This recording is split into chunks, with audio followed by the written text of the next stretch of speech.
الحمد لله رب العالمين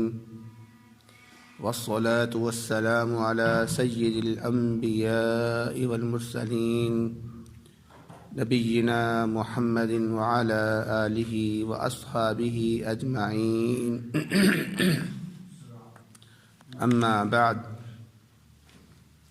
أعوذ بالله السميع العليم من الشيطان الرجيم بسم الله الرحمن الرحيم وَلَقَدْ أَهْلَكْنَا الْقُرُونَ مِنْ قَبْلِكُمْ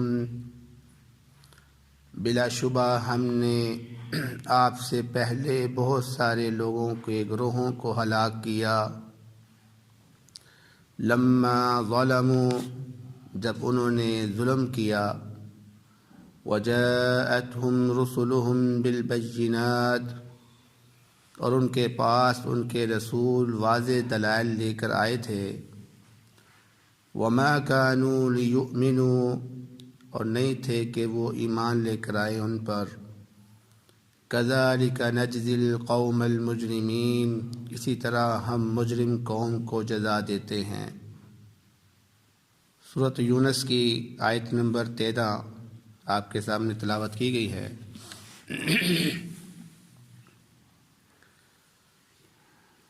اس آیت مبارکہ میں اللہ رب العزت بیان فرما رہے ہیں وَلَقَدْ أَهْلَكْنَا الْقُرُونَ مِنْ قَبْلِكُمْ۔ لفظ قرن جو ہے اس سے مراد ایسے لوگ ہیں کہ جو ایک عہد کے ہوں، ایک زمانے کے لوگ۔ مراد ایسی قومیں ہیں کہ جو اپنے دور کے اندر، اپنے زمانے کے اندر بہت ہی عروج حاصل کر لیں، لیکن اللہ رب العزت ان کے ظلم کی وجہ سے ان کو اس دنیا سے مٹا دے۔ یہ ایسی قومیں جو اپنے دور کے اندر عروج حاصل کریں اور پھر اللہ رب العزت اس کو ذلیل کر دے، رسوا کر دے۔ تو یہ دونوں قسم کے جو لوگ ہیں اس آیت سے مراد ہے کہ اللہ رب العزت نے فرمایا ہم نے ان دونوں قسم کے لوگوں کو ہلاک کر دیا۔ اس آیت سے پہلے اللہ رب العزت نے اپنا ایک اصول بیان فرمایا تھا کہ جس طرح میں تم لوگوں کی دعاؤں کو قبول کرتا ہوں اس طرح میں تمہاری بد دعاؤں کو جلدی قبول نہیں کرتا، بلکہ تمہاری بد دعاؤں کو میں مؤخر کر دیتا ہوں، تمہیں مہلت دیتا ہوں تاکہ تم پلٹ آؤ میری طرف، تاکہ تم اپنی بات سے رجوع کر لو۔ تو یہاں پر پہلی قوم کا حال ذکر کرنے کا مقصد یہ ہے کہ کہیں کوئی لوگ یہ نہ سمجھے کہ اللہ رب العزت بد دعاؤں کو قبول نہیں کرتا، لہذا جب بد دعاؤں کو قبول نہیں کرتا تو جتنا مرضی ظلم کر لو ہماری پکڑ نہیں ہوگی۔ تو اللہ رب العزت فرماتا ہے نہیں ایسی بات نہیں ہے، میں نے یہ کہا ہے کہ میں مؤخر کر دیتا ہوں، لیکن میں نے یہ نہیں کہا کہ میں اس کی پکڑ کرتا ہی نہیں۔ تو اللہ رب العزت ڈیل دیتا ہے، تاخیر کر دیتا ہے تاکہ بندہ لوٹ آئے، واپس اپنے گناہ کا اقرار کر لے، اپنے ظلم سے باز آ جائے۔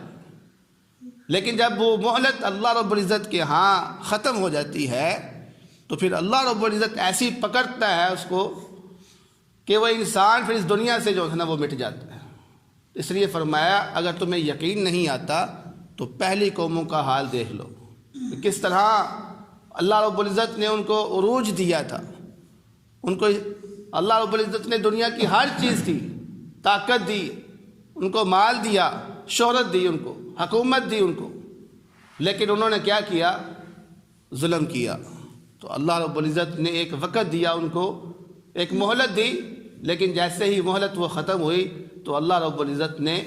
ان کا نشان دنیا سے مٹا دیا۔ فرمایا تم اس غلطی میں مت پھرنا، تم اس غلطی میں مت رہنا کہ اللہ رب العزت ہماری پکڑ نہیں کر رہا، لہذا ہمیں تو اتنے سال ہو گئے ہم ظلم کر رہے ہیں، کبھی ہماری پکڑ نہیں ہوئی، اس کا مطلب ہے ظلم پہ پکڑ نہیں ہوتی۔ نہیں، اگر یقین نہیں آتا تو پہلی امتوں کا حال پڑھ کر دیکھ لو۔ تو آگے اللہ رب العزت نے فرمایا ثم جعلناکم خلائف فی الارض من بعدہم، پھر ان قوموں کے بعد جن کو اللہ رب العزت نے ہلاک کر دیا، ملیاں میٹ کر دیا، تم لوگوں کو میں نے خلیفہ بنایا زمین کے اندر۔ تو آپ دیکھیں کہ جس پر اللہ رب العزت کا عذاب آیا تھا وہ دنیا سے مٹ گئے تھے، اور اس کے بعد اللہ رب العزت نے پھر ہمیں ان کا جانشین بنا کر بھیجا ہوا ہے۔ کیوں بھیجا ہمیں؟ فرمایا لننظر کیف تعملون، تاکہ ہم دیکھیں کہ تم کیسا عمل کرتے ہو، کیا تم بھی ان جیسے ہو جاؤ گے جنہوں نے دنیا میں ظلم کیا، یا تم اللہ رب العزت کی فرما برداری کرو گے اور انصاف اور عدل قائم کرو گے۔ یہ اب ہمارے اوپر ہے کہ ہم پہلی قوموں سے سبق حاصل کرتے ہیں یا پھر ان کی طرح ہی ہم آنکھیں بند کر کے ظلم و ستم کرتے ہیں۔ تو جو شخص آج بھی ظلم کر رہا ہے اور وہ یہ سمجھ رہا ہے کہ شاید ظلم کے اوپر پکڑ نہیں ہوتی ہے، اتنے سال مجھے ہو گیا میں یہ ظلم کر رہا ہوں، اتنے سال ہو گیا یہ میں کام کر رہا ہوں، لیکن کبھی اللہ رب العزت نے میری پکڑ نہیں کی، تو اس کو یہ عید پڑھ لینی چاہیے کہ اللہ رب العزت تمہیں دیکھ رہا ہے اور ایک مہلت دی ہوئی ہے تمہیں، اور جیسے ہی یہ مہلت ختم ہوگی تمہارا انجام بہت برا ہوگا۔ اس لیے اس سے پہلے کہ ہمارا انجام برا ہو، ہماری حالت پہلی قوموں کی طرح کی ہو، ہمیں چاہیے کہ ہم رجوع کر لیں، اپنے ظلم سے باز آ جائیں، اپنے گناہوں سے باز آ جائیں، اپنی نافرمانی سے باز آ جائیں اور اللہ رب العزت کی اتباع کرنا شروع ہو جائے۔ پھر فرمایا وَإِذَا تُتْلَى عَلَيْهِمْ آيَاتُنَا بَيِّنَاتٍ، اور جب ان کے اوپر ہمارے واضح آیات کی تلاوت کی جاتی ہے، قَالَ الَّذِينَ لَا يَرْجُونَ لِقَاءَنَا، تو ان میں سے وہ لوگ جو ہمارے ساتھ ملاقات کی امید نہیں رکھتے، جیسا کہ پہلے ذکر کیا گیا ہے کہ کچھ لوگ ایسے ہیں جو یہ کہتے ہیں کہ یہ دنیا صرف 4 دن کی ہے، کھا پی لو، عیش کر لو، جو کرنا ہے کر لو، اس کے بعد کوئی دنیا نہیں ہے، کوئی قیامت نہیں ہے، کوئی حساب و کتاب نہیں ہے، کوئی پوچھنے والا نہیں ہے، بس موج مستی کر لو اس دنیا کے اندر۔ تو ایسے لوگ جو اللہ رب العزت کے ساتھ ملاقات کی امید نہیں رکھتے، جب نبی کریم صلی اللہ علیہ وسلم نے ایسے لوگوں کو دین پیش کیا، اسلام کی دعوت دی اور آخرت کے بارے میں بیان فرمایا، تو ان لوگوں نے کیا کہا کہ ہماری ایک شرط ہے، ہم اسلام تب قبول کریں گے جب آپ اس قرآن کی جگہ کوئی اور قرآن لے کر آئیں گے۔ تو فرمایا ائت بقرآن غیر ھذا، کہ آپ اس قرآن کے علاوہ کوئی اور کتاب لے کر آئیں۔ کیوں؟ کیونکہ اس کتاب کے اندر جو اصول بیان کیے گئے ہیں، اس کتاب کے اندر جو شرطیں بیان کی گئی ہیں، ہمیں وہ قبول نہیں ہیں، ہم ان شرطوں پر عمل نہیں کر سکتے، ہم ان اصولوں پر عمل نہیں کر سکتے، لہذا آپ کوئی اور کتاب لے کر آئیں تاکہ ہم اس پر عمل کر سکیں۔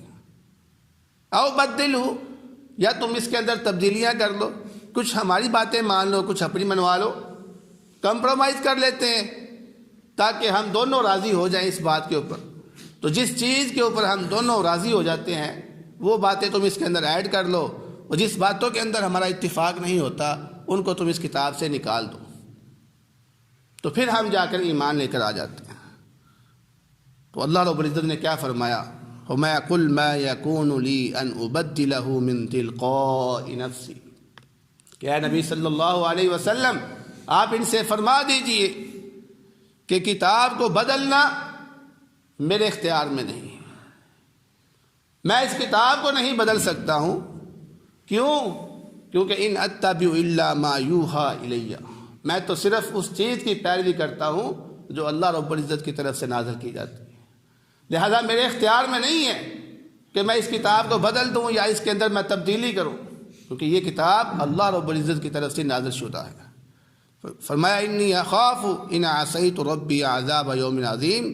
میں اللہ رب العزت سے ڈرتا ہوں، اس کی نافرمانی سے ڈرتا ہوں، اس دن سے کہ جو بہت بڑا عذاب والا دن ہوگا۔ مراد قیامت کا دن ہے۔ جیسے آپ کو معلوم ہے کہ اللہ رب العزت نے فرمایا کہ یہ جو قیامت کا دن ہوگا یہ 50,000 سال کا دن ہوگا، یعنی اتنا لمبا دن ہے۔ ہمارے دن 24 گھنٹے کے ہوتے ہیں، اور اللہ رب العزت کے ہاں جو عام دن ہوتا ہے وہ 1000 سال کا ہوتا ہے، جیسا کہ آپ کو پہلے بیان کیا گیا۔ لیکن اللہ رب العزت ہمارے دنوں کی تعداد بھی بدل دے گا اور اپنے دنوں کی تعداد بھی بدل دے گا، اور روز قیامت کو 50,000 سال کا بنا دے گا وہ۔ اس لیے اس دن جو عذاب دیا جائے گا وہ بڑا خطرناک ہوگا۔ تو اللہ کے نبی صلی اللہ علیہ وسلم بیان فرماتے ہیں کہ مجھے اس دن کے عذاب سے ڈر لگتا ہے، اس لیے اس کتاب کے اندر میں تبدیلی نہیں کر سکتا، مجھے حق ہی نہیں ہے کہ میں اس کو بدل دوں۔ بعض مفسرین نے اس کی ایک تفسیر یہ بھی کی ہے کہ مفسرین نے کہا ہے کہ جو مشرکین لوگ تھے ان کا اصل میں یہ مطالبہ کرنے کا ایک مقصد تھا کہ ہم اس نبی کو جانچیں کہ کیا واقعی اس نے کتاب اپنی طرف سے لکھی ہوئی ہے یا اللہ رب العزت کی طرف سے نازل شدہ ہے۔ تو ہم اس کے سامنے مطالبہ رکھیں گے کہ ہم سارے کے سارے مشرک مسلمان ہو جائیں گے، لیکن ایک شرط پہ کہ تم یہ کتاب بدل دو، اس کے اندر تبدیلی کر دو۔ تو انہوں نے کہا اگر محمد ہماری بات کو مان جائے گا، ہماری شرط کو قبول کر لے گا، تو اس کا مطلب یہ ہوگا کہ یہ کتاب اس نے خود اپنی طرف سے گڑھی ہے، یہ آسمان سے نازل شدہ نہیں ہے۔ تو اگر اس نے ہماری بات کا انکار کر دیا تو پھر یہ بات پکی ہے کہ یہ قرآن اللہ رب العزت کی طرف سے نازل شدہ ہے۔ تو جب انہوں نے نبی صلی اللہ علیہ وسلم سے مطالبہ کیا اور آپ صلی اللہ علیہ وسلم نے اس کا انکار کر دیا، تو انہوں نے جانچ لیا کہ واقعی یہ قرآن جو ہے اب اللہ رب العزت کی طرف سے ہی نازل شدہ ہے، کیونکہ اگر یہ محمد صلی اللہ علیہ وسلم کی طرف سے ہوتا تو اتنا بڑا جو ہمارے ساتھ معاہدہ ہونے والا تھا، اتنے لوگ جو مسلمان ہونے والے تھے، اس کا انکار نہ کرتے اللہ کے نبی۔ تو یہ قرآن واقعی معجزہ ہے جو اللہ رب العزت کی طرف سے ہے، اس لیے اس کے اندر جو باتیں ہیں وہ سچی ہیں، اس پر عمل کرنا چاہیے۔ ہمارے لیے عبرت ہے اس کے اندر، اگر ہم آج عبرت حاصل نہیں کریں گے تو کل عبرت کرنے کا کوئی فائدہ نہیں ہوگا۔ اس لیے دعا ہے اللہ رب العزت سے جو سنا ہے اس پر عمل کرنے کی توفیق عطا فرمائے۔ بہترین صدقہ جاریہ حاصل کرنے کے لیے اس ویڈیو کو لائک، کمنٹ اور شیئر کرنا مت بھولیں۔